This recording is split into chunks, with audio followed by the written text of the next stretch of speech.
Esther Mott lived in a house made of dirt, and a Dakota winter was bearing down that would test every wall on the Crow Creek plain. The settlement found her sod house either amusing or embarrassing, depending on how generous they were feeling. Everyone knew a soddy was the rough first house you tore down for real lumber the moment you could afford it. And here was a widow, alone, planning to winter in one. Her husband Joseph had died in November of 1882, a hayfork that slipped in the cold, and left Esther the claim, the dirt house, and 2 winters of knowing something about it that no one else in the county did. No children to help her, no husband, no lumber, and no wish for any. Joseph Mott had been an unusual man. He had read building and engineering, and the soddy he left her was nothing ordinary. But the neighbors saw only dirt walls and a woman alone. By the time the deep cold came down on Crow Creek, the same people in their proper frame houses, prettier, lighter built, and losing the fight against the cold, would be crossing the snow to the dirt house they had pitied, to ask the widow how her walls kept the winter out. The neighbors at Crow Creek were not unkind. They helped where they could. But they were also frank, as prairie people are, and several of them told Esther directly that she should consider moving off the claim and into town, or at least to a neighboring family that could take her in, because a woman alone in a sod house on a Dakota claim was a hard situation. Esther said she would manage. They said the soddy was all very well, but she would want something better in time. Esther said she was not sure about that. What she knew about the Mott soddy, from 2 winters of living in it, was that Joseph had been right about the insulation. The walls were so thick that the cold that pressed against them from outside had to travel 3 feet through the densely packed earth before it reached the interior air. This travel took time, hours, and during that time, the interior fire maintained its warmth without the constant feeding the thin-walled frame houses required. She burned, on the coldest nights, less than half the wood that her neighbor Agnes, who lived in a new frame house that was prettier and warmer looking and lighter built, burned in the same conditions. Agnes had told her so herself, wondering how Esther could afford to burn so little. Esther had explained the walls. Agnes had said that was all well and good, but the soddy was still a dirt house, and that in the spring, when Esther had her feet under her again, she should build something proper. Esther said she would think about it. January of 1883 brought the storm that the old settlers later called the hard winter. Though it was not the worst cold or the most snow, it was both at the same time, combined with a wind that the northern plains produce when the conditions align.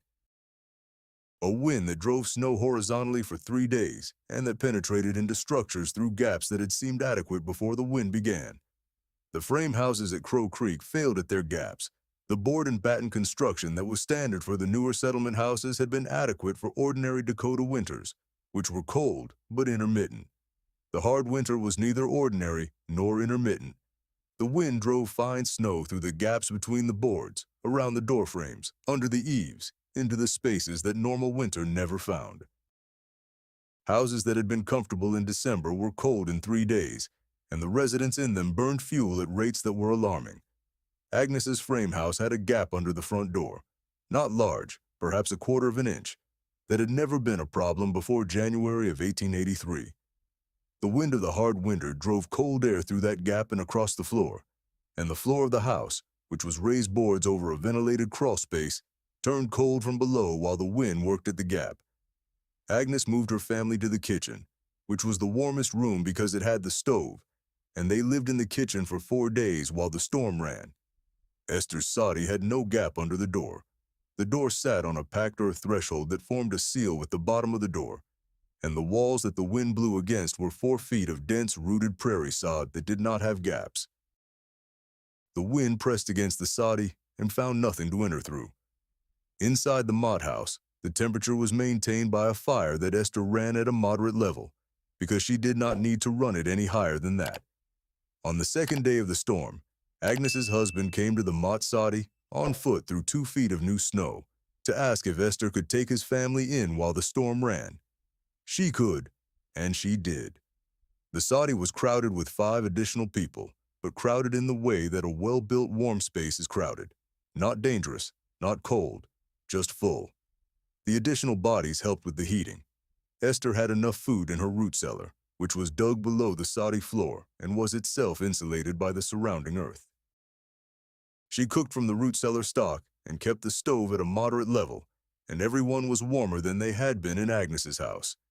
Agnes's husband, his name was Walter, spent some of the second day looking at the soddy's walls and the door and the windows and the way the cold pressed against the outside and did not come through.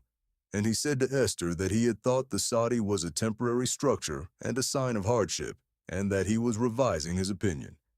Esther said it was a sign of hardship at first, for everyone who built one, but it did not stay that way. Joseph knew what he was doing, Walter said. He usually did, Esther said. The storm ended on the fourth day. Walter and Agnes and their children went back to their house, which they found cold and requiring a full day of fire before it was livable again. The soddy had not required any recovery period. Esther had maintained it at a reasonable temperature throughout, and when the storm ended, she simply opened the storm door and continued her day. In the weeks after the hard winter, 3 things happened. The first was that Walter, who was a carpenter, spent an afternoon walking around the Mott soddy and asking detailed questions about the construction, the wall thickness, the roof layering, the double windows, the storm door. He took notes. Esther answered everything she could, supplemented by what Joseph had told her and what she had observed in 2 winters. The second was that a county land officer came through Crow Creek in February for the routine check on homestead claims and asked Esther whether she intended to continue the claim or whether she was looking to transfer it. She said she intended to continue it. He looked at the soddy with the expression of a man who had expected something else, perhaps a widow seeking to leave, and he noted in his record that the Mott claim was in good order. The third was that Agnes came to tea on a Saturday in late February and sat in the Mott soddy for 2 hours and looked at the walls, at the way they held the heat, at the condensation that never formed on them because they were warm all the way through, at the way the fire could be left low for hours and the room did not drop in temperature, and said finally that she had spent 2 years feeling sorry for Esther for living in a dirt house, and she was now not sure who should have been feeling sorry for whom. Esther said she had never needed anyone to feel sorry for her. I know that now, Agnes said. Esther Mott proved up the Mott claim in 1885. She filed a loan, and the examiner noted the soddy with some curiosity. It was larger and better constructed than most, and the double-glazed windows and the insulated roof were unusual features that he had not seen in a sod house before. He asked about them. She explained. He noted it in his report. She did not build a frame house. She built an addition to the soddy in the summer of 1885. 2 more rooms, same construction, same wall thickness, which gave her a house that was larger than most frame houses in the settlement and warmer than all of them. The addition had properly milled lumber interior trim and plastered interior walls and a proper pine board floor in the main room, which made it feel less like a temporary structure and more like a house, which it was. She lived in it for 18 more years. In 1888, when the Great Blizzard came and killed hundreds of people across the plains, the Mott soddy was the warmest shelter at Crow Creek. 7 families sheltered in it through the worst of it.